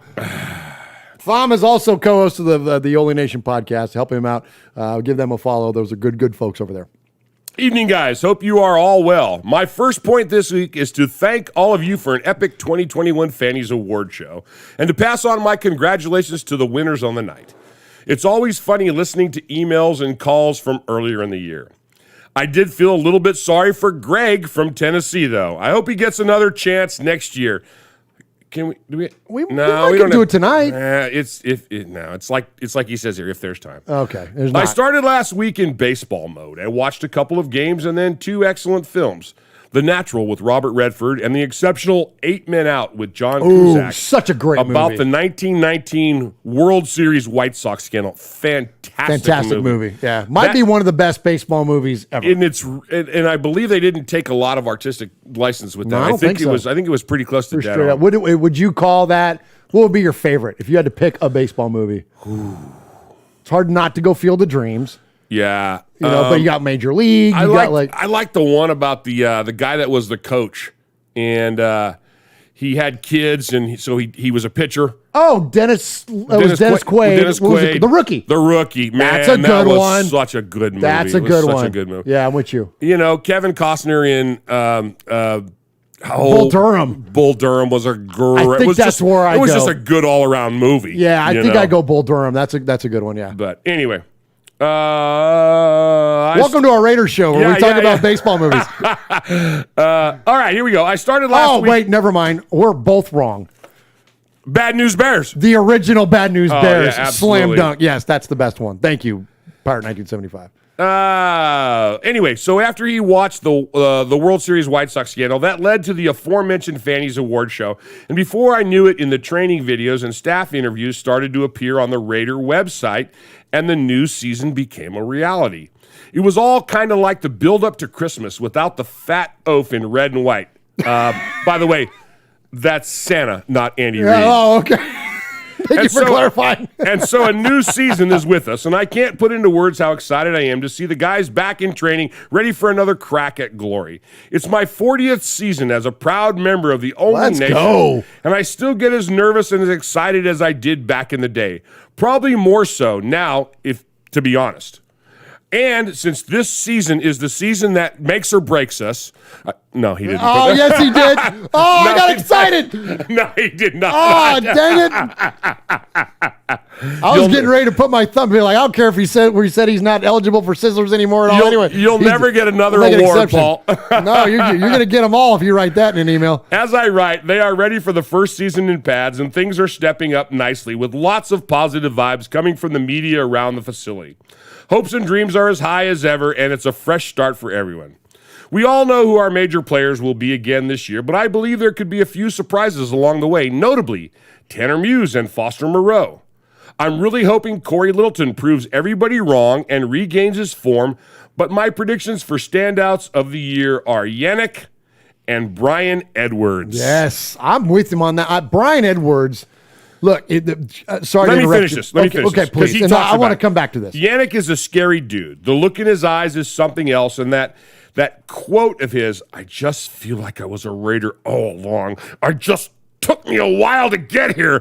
It gave me chills. Oh. Edwards has something about him, and if he can stay healthy, he could run up some big numbers. My favorite players on the team will still be Hunter Renfrow and Alec Ingold, though. Always reliable. Yes. Above all else, if Coach Bradley can form a cohesive unit out of our defense, we'll be in the playoffs for sure. I'm a firm believer that for any form of coaching or management to succeed, the players need to respect their coaches. From that comes a belief in the system, team spirit, and momentum that can be unbreakable. It seems to me, from people that know these things, that's what we have with Coach Bradley. We need the defense to be fast, balanced, aggressive, and uncomplicated, and good things will be heading our way.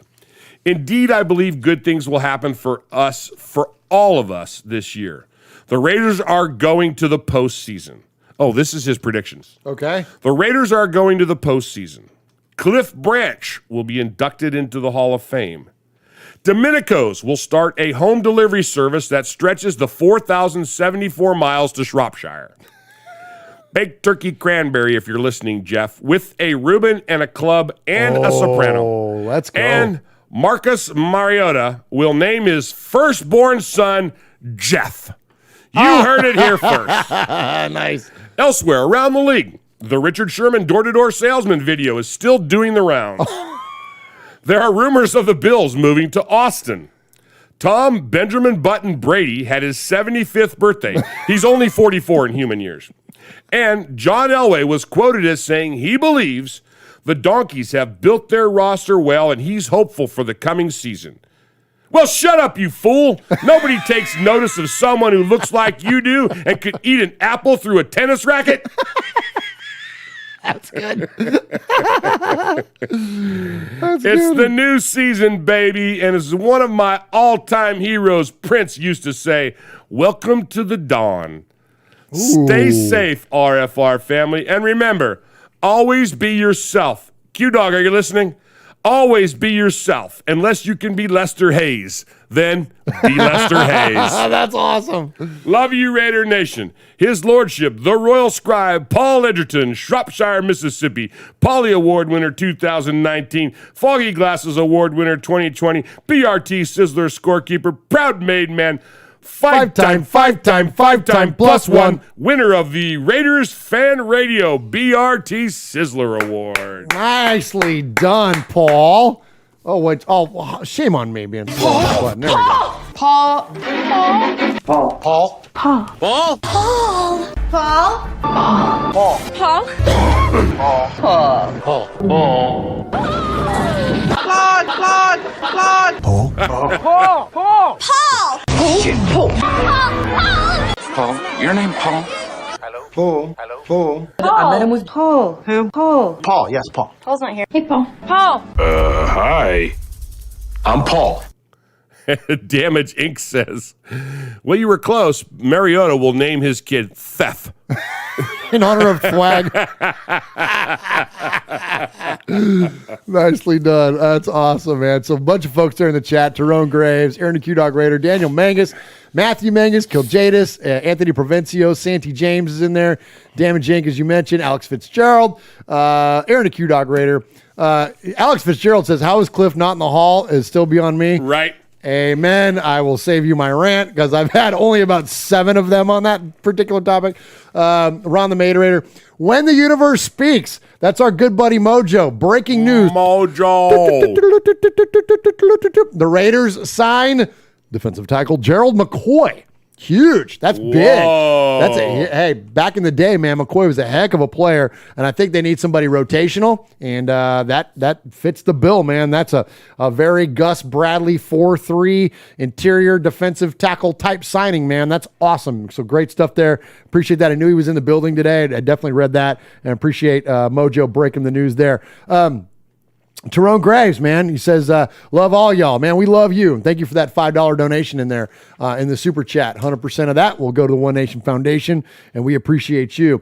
All right, so a couple things I got during those emails, man. This is a fun show. I got to do this more often. We this will give you a little inside baseball. We talked about this the other day. Having less planned stuff and allowing the conversation to breathe a little more. And this is one of those things that I'm talking about. So first off, Paul mentioned about Brian Edwards. Brian Edwards, of course, will be tied to Henry Ruggs III, being that they are both drafted in the same year. Of course, 2 different type players, but I think equally poised to break out in terms of year number 2 as wide receivers. And not enough folks are frankly talking about that signing. You know, Edwards had to deal, or drafting. Edwards had to deal with some injuries and whatnot, but I think that I know he's back fully healthy now and impressing everybody at camp. And I want to give a little bit of respect to Nate Burleson from, speaking of Good Morning Football, where we reference all the time, but he put Henry Ruggs on his list of 5 guys to break out this season. And here's what he had to say. There's one thing you can't coach in any sport, and that's speed. Ruggs has it. He's a burner who takes the top off the defense, but also willing to go across the middle. His rookie performance didn't live up to his draft standing as the first of 6 wideouts selected in the first round. He and Jalen Reagor were the only 2 from that group with less than 700 yards in 2020. But the excitement in camp surrounding a bulked-up Henry Ruggs is reason enough to believe he'll show out in 2021. And he'll need a make-or-break year for everyone within the organization. I think that's a great assessment on Henry Ruggs. I think that people are sleeping on him. I think that anybody that's been overly critical of him, you're not considering the idea that historically Wide receivers do much better in year 2 and 3 than they do in year 1. And last year with those rookies that balled out like Jefferson, that was more fluky than it was the average and what we're used to seeing in the league. So that's a great call out there from Paul on Edwards and also Ruggs. I think both of those messages can be equal. And then the other thing I'll say is this. In the chat, they're talking about baseball movies like crazy now, Mosh. Someone mentioned A League of Their Own. It would be a good movie. I liked the movie, but I hate that guy. Yeah. We can't acknowledge him. He'll never be on here. That guy with the last, or with the name that rhymes with thanks. Thanks. Sorry. After the way that, after he did what he, for those of you that are longtime listeners of the show, you know about this. For anybody new around here, let me tell you something. Thanks is no friend of Raiders Fan Radio. We had quite the run-in with Thanks. Yeah, we sure did. Who apparently identifies himself as a Raider fan until he got a taste of the RFR crew. And then now all of a sudden he's not a Raider fan anymore. Still will claim the Oakland A's, so we'll give him a little bit of credit there. But Thanks, how about... Thanks, but no Hanks. Amen, Mosh. Hey, Ms. Molly. Thank you, Ms. Molly. Ms. Molly just threw us $20. Oh, let's go. Thank it. you so much, Ms. Molly. it. We appreciate that. 100% of that money goes to One Nation Foundation. We're not sure what Raider charity is next after we give that $4,000 to the Blitnikoffs. We have plenty to choose from. We got plenty to choose from, so we're not sure which one's coming up next, but I promise you that money will go to a great cause, and thank you so very, very much. It's incredibly kind and generous of you. All right, so let's get to the calls. We always kick off the segment with Aaron the Q-Dog Raider. He's the captain of our crew of the Made Men and Made Women, so that's why we call him the Capo, and he always starts off the segment. So let's check in with our good friend Aaron. Greetings, Don Murph, the Sick Larry Moss on the Boss Sonny, Sergeant at Arms, the Sizzler, Big Raider Trucker, Mojo for When the Universe Speaks, Ramon the Meme King, Swag Jeff, Ron the Materator, Nation. First, congratulations to the RFR team for another successful Fanny show last week. That said, screw the Chiefs. And let's get into this week's conversation. You know, Gruden, he's still heaping the love towards his new defensive coordinator, Gus Bradley. Bradley's defense, to date, you know, Chucky had the following quick hitters, so let's run them down. Yannick Ngakoue is a difference maker. I feel him every time he touches the field. Nice. Crosby's on the rise. Really impressed with Malcolm Kuntz. Kuntz has made an impression. Farrell's a good playmaker. He's unique. I think he's unique because he can play right in. He can play left in. He's a good run defender. I think he's best whenever he rushes from the inside. You saw that against the Jets when we allowed him to do so last year. Certainly he's going to be competing. He and Carl Nassib, who also had a really good spring, they're going to have to earn their snaps, though. If you know Klee, you know he's going to compete. You probably should count him on being a big part of this, whatever this is. I think that what's really going to make all the difference is how we rush the passer, how it goes up front. If we can improve up front, I think the defense will be much improved. Well, no shit. Moving on, Richie Alpapa Trunk Incognito on offense is our modern-day Lyle Alzado, Memo de Swago. That's A-L-Z-A-D-O. What's his name? Incognito was asked about how to stop the past 2 seasons post-Thanksgiving slumps by the Raiders that cost them the playoff. To his credit, he was honest to admit that the team needs to get more creative in the red zone. I believe the availability of Brian Edwards will have a lot to do with that suggestion. Let's go. All offseason, the Raiders have had to listen to all the pundits talk about the offensive line and how the 3 starters not being returning to that lineup is going to hinder the group, and them being so young is not going to have that group be a strength anytime soon. But hold it, go. There's another storied NFL team that must replace all 5 starters from last season on the offensive line. Wait for it. Wait for it. You guessed it, Uncle Mosh, the Pittsburgh Steelers. What? Yet, nothing's been said about that mustard and tar-clad league darling Pittsburgh Steeler machine up there in the East. They suck. Yes, but nobody said anything about their offensive line that has to block for an oft-injured quarterback and this prodigy out of Alabama that's going to be toting the rock for them. And speaking of the Steelers, given the recent retirement of Theo Riddick, I propose that the Raiders reach out and make a trade for my Neo, Jalen Richard, and some compensation for Benny Snell. Give Chucky another quick young power back with a nose for the end zone, thereby freeing up Kenyon Drake even more in the passing game. Just a thought. Silver linings. In the news that surely may have unsettled Swag Jeff, the Indianapolis Colts toyed with the possibility of acquiring Marcus Mariota in this past offseason before acquiring Carson Wentz, who's now injured with a broken foot, alas. Instead, now the possibility of the fertile one. Yes, Phillip Rivers could get off of his wife just long enough in order to come back and save the day and answer the call of duty and be the signal caller in Indy. Possible it could happen. The hit list. Fake Big Papa Pump, Charlie Kirk, Stephen A., Jim Rome, Insurrectionist, anyone else who abruptly wants to retire off the Raiders roster, and as per usual, Mike Ditka. Respect goes out to Sugar Shane, Raider Terrell in Abilene, Texas, Graphic Raider, Kevin the Raider Nerd, B-Dog in the Pasture, Raider-born Rico, His Lordship, Paul from Shropshire, Mississippi, Watts Raider, Kill Jadis, Bobby Wasabi, Raider Homer, Lady Haley, Michelle Sweat, Monster Mash Ken, Coach Davis, Samoan Raider, Big Easy Raider, Tyrone Graves, Rev Raider, Sanjeev Raider, Oso Raider, Fabricator Gill, Y.O. Raider, Raider Rest, and Yoga Pants everywhere. Dead Scroll Steve, the Historian, Splatterhead, and the Inebriation. Brew. There you go, Capo. Well done, Capo. Oh, that was awesome. Capo was he had his Wheaties this morning. He did, man. He was in top form today, man. That was awesome. Appreciate you. Aaron the Q-Dog Raider, of course. And that's why he's not eligible for Sizzlers, man, because they could all be Sizzlers. All right, next up, these are fun ones. All right, so let's just jump right into it here. Top of the show here, an hour and 30 minutes in. Let's hear from our good buddy. Showed up big time at the Fannies last week. He is the Raider Karaoke Kid.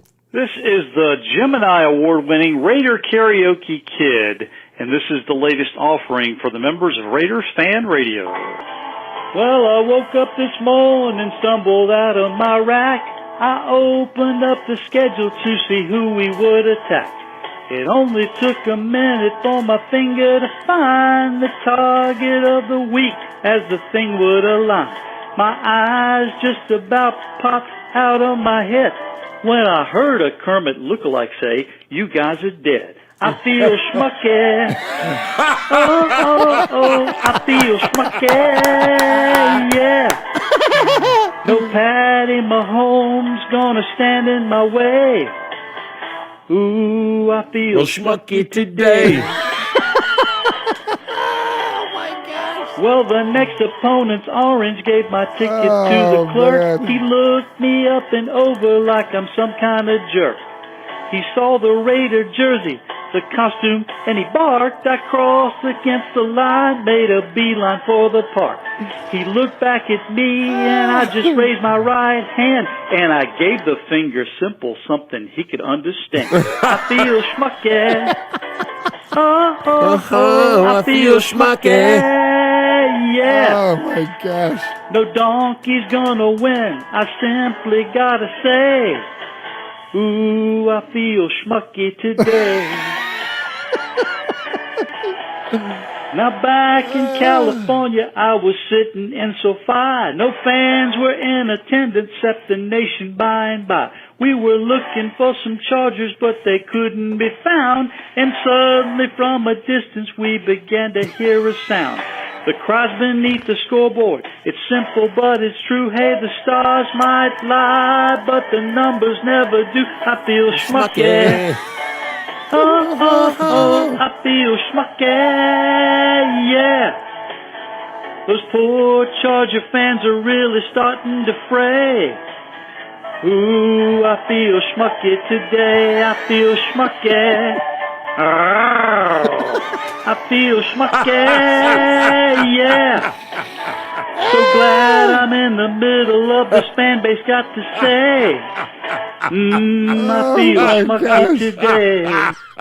Oh my gosh. The Raider Karaoke Kid strikes again. And speaking of schmucky, right before that song started, Yeah? Schmucky threw in $10 Thank you so much. Yeah, we are almost up to $100 tonight. Oh, That's great. that's awesome, man. Thank you so my much, gosh. Schmucky the Raider Bear. I love Tyrone Graves puts the dancing emojis in there. But not only is that great, but the Mangus brothers are pissed. They hate Schmucky.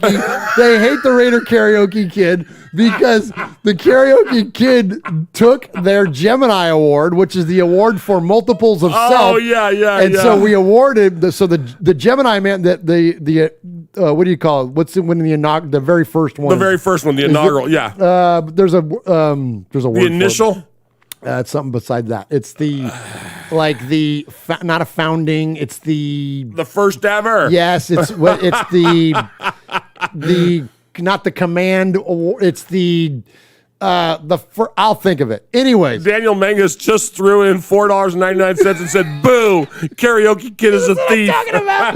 They're pissed. They're like, he's a thief, and him and his brother are booing the Karaoke Kid for stealing it. Like, because during Fanny Award night, when we gave the award to the Karaoke Kid, they were like, "We're literally twins." They're like, "How do we not win this award?" Anyways, it's inaugural. Nah, there's something else. Okay, no Big Bass Raider who wins everything. Fledgling. Who came up with that? Raider Dangerfield. Thank you, Raider. The fledgling winner. Thank you. The very first one. Matthew Mangus says, "Get off the stage, Karaoke Kid." Boo! So funny, man. That's the best. You guys rock. All right. One more to get to tonight before we get out of here. And we're going to get to our good friend, Kill Jadis. And you know he didn't come alone. Wow, we did. We actually did it. Ooh, yeah.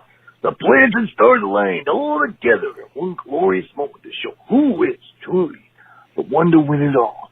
I am the chosen one who's never caught moping. The Fanny Award is mine. You mean ours. First off, I'd like to thank the Academy for our selection. I'd like to thank Murph, Padrino Mush, and Swaggy Jeff for the continued I love when they support. call you Padrino. A big thank you to all my supporters. Lee B, Big Easy, Michelle Sweat, Aaron the Q-Dog Raider, Raider Flash, Macho the Silver Savage, Dusty Rare, and all those who have voted for us to get scissors. You guys are the real G's. And I'd like to thank Mike Still for being a charismatic, automatic, 100% organic, Slim Jim addict, never one to panic, disco fanatic, forever a classic, never locked in the person's attic, superstar that is the Macho Man for you. Yeah. Speaking of which, what was up with that tag team match? I mean, I thought it was going to be a good match, but then it ended up in a no contest. I mean, here it was, Stone Cold Murph passed out from drinking too much on the ramp down to the ring. Smokey the Raider Bear got stage fright and hid underneath the ring. And then you and Scott Steiner just kind of just walked off to go lift weights. What's up with that? Oh, you just got to go with the flow, Joe Jadis. Yeah, be a cloud in the sky and just go with the breeze. I'm more interested in seeing Schmucky actually speak English instead of his native bear language. I wonder what Native bear English. Well, maybe a cross between Goofy, Barney, and Yogi Bear. Maybe it's like, oh, Jolly G, I'm gonna kick Smurfy Mush in the booty. That sounds stupid and racist. No bear sounds like. Oh, come on, how is that? Huh. Maybe you're right. Well, it doesn't matter. Because we have reached another checkpoint in our greatness. Play my music, Murph, because I accept this award as a champion should. Much like how the Raiders are going to roll over through the competition this year. We saw potential in each other the day Cool Chase and I met each other in the local gym. And once we started calling in, we can only see the future, yeah. We're not going to stop now. No, not until we reach the Hall of Fame and legendary status that Q-Dog and Paul have. You set the commitment to excellence, and the RFR crew set the bar. And the only way is up, like cream in the coffee cup.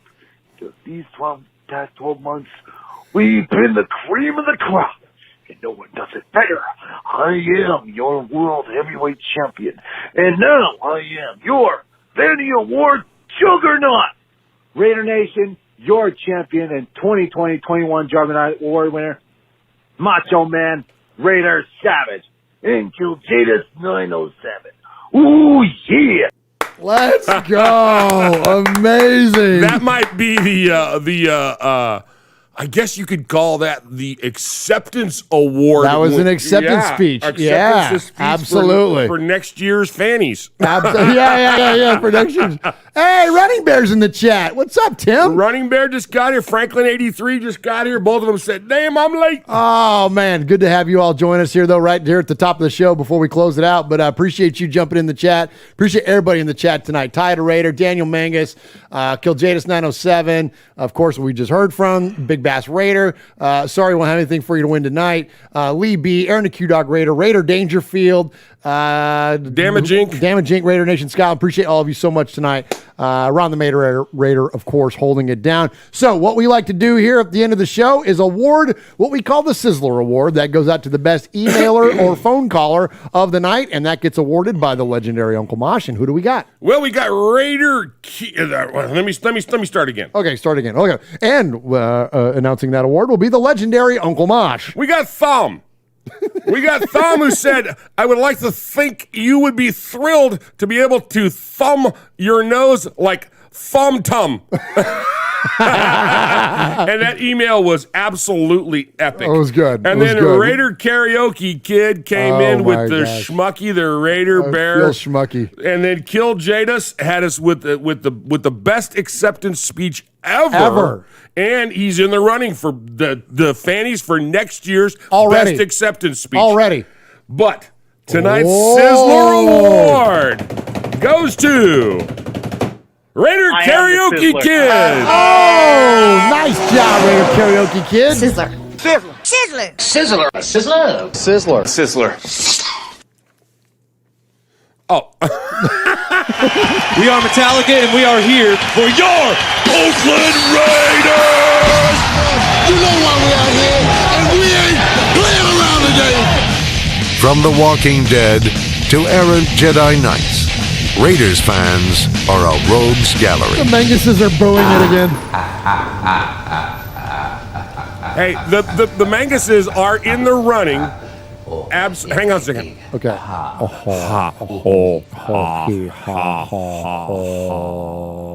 Aguilar is gone. Now it's John Brown's turn to win a bunch of games by scoring touchdowns. John Brown. The Sizzler. The Manguses are in the running for next year's fanny for the Sorest Losers Award. Oh, ooh, they took that from Kiljadis because he was the sorest loser until we gave him the award, and then all of a sudden he's our buddy again. Yeah. Karaoke Matthew. Karaoke Kid is looking to get his money ass whoop.